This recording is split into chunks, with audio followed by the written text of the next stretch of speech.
మాకు సంక్రమించిన భూమి 28 ఎకరాలు. ఇది 28 ఎకరాల్లో మేము కొద్దిగా 90 ఏళ్ళ నుంచి మా అనుభవంలో ఉండి కొద్దిగా కొన్ని ప్లాట్లు అమ్ముకుంటూ వచ్చాం. సర్వే అవుట్ సైడ్స్లో, మిగతా భూమి అంతా అవుట్ సైడ్స్లో పడింది. ఇది రెవెన్యూ రికార్డులు ఉందని వేరే వాళ్ళు ఎక్కించుకొని, అధికారుల ద్వారా ఎక్కించుకొని, అధికారులకు ఇది కుమ్మక్కై, ఈ భూ కబ్జాదారుల కుమ్మక్కై ఇదంతా చేసుకొని మాకు ఈ న్యాయం జరగాలని మేము కోరుకుంటున్నాం. ఇబ్బంది భూమి ఇది మామూలు అవుట్ సైడ్స్, ఇప్పుడు మామూలు అవుట్ సైడ్స్లో ఉంది. ఇది నివాసేతర స్థలం. ఇది కమర్షియల్ ల్యాండ్ ఉండేది.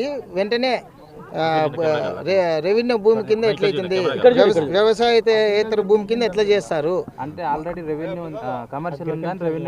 కమర్షియల్ ఉన్నదాన్ని ఆల్రెడీ కమర్షియల్ ఉందని వ్యవసాయేతర భూమిగా చేశారు. ఇప్పుడు ఇది వేరే అనూప్ కుమార్ అనూప్ కుమార్ ముగ్గురు పేర్ల మీద చేశారు.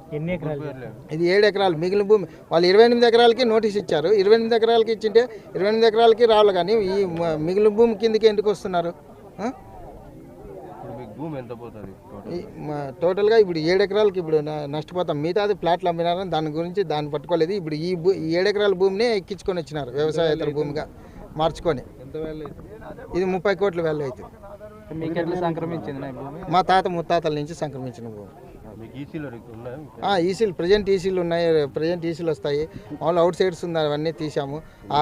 1Bలు ఉన్నాయి, పాస్బుక్లు ఉన్నాయి, పాతవి అన్నీ ఉన్నాయి. మొత్తం ఎవరి పేరు మీద ఉందా స్థలం గుగ్గిళ్ళ కామాక్షం నుంచి వాళ్ళ కొడుకులు ఉన్నారు. వాళ్ళ 6 మంది కొడుకులు, 5 మంది ఉన్నారు. 5 మంది కొడుకులు ఉన్నారు. కొడుకుల పేరు మళ్ళీ వాళ్ళ కొడుకులు బిడ్డలు మన వాళ్ళు అందరికీ వచ్చింది, సంక్రమించింది. మీ ఆపోజిట్ పార్టీ వాళ్ళకి ఎట్లా ఇచ్చింది? ఆపోజిట్ పార్టీ వాళ్ళకి ఎట్లుందంటే మాకు అది అర్థం కావడం లేదు. ఈరోజు ఖాళీ ఉందని భూమిని ఇది దౌర్జన్యంతో వస్తున్నారు. అంటే వాళ్ళు రికార్డ్స్ ఎక్కించుకున్నారనే కదా మేము ఈ తాపత్రయపడుతున్నది.